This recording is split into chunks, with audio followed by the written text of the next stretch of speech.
নমস্কার বন্ধুরা, গত ৩ বছর ধরে রাশিয়া ও ইউক্রেনের যুদ্ধ চলছে। এই যুদ্ধের কারণে দুই দেশের সেনাবাহিনী থেকে শুরু করে সাধারণ মানুষ অনেকেই প্রাণ হারিয়েছেন। এখনও পর্যন্ত এই যুদ্ধের কোনো রকম নিষ্পত্তি হয়নি। রাশিয়া ও ইউক্রেনের যুদ্ধের কারণে এবার প্রাণ হারালেন এক ভারতীয় যুবক। কি অবাক হচ্ছেন? হ্যাঁ, এটাই সত্যি। উত্তরপ্রদেশের এক যুবক পুলিশকে জানায়, গত বছর সোশ্যাল মিডিয়ায় এক অচেনা ব্যক্তি তার কিছু বন্ধুর সাথে যোগাযোগ করে রাশিয়ায় ভালো চাকরির প্রলোভন দেখায়। তারই সাথে মাসিক 1.5 লক্ষ টাকার মাইনের প্রতিশ্রুতি দেন।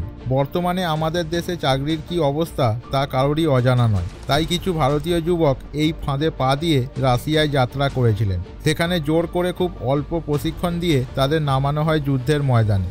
গত কয়েকদিন আগে কেরলের 2 যুবকের মধ্যে একজনের মৃত্যু হয়েছে ও একজন গুরুতর জখম হয়ে মস্কোর হসপিটালে ভর্তি রয়েছেন।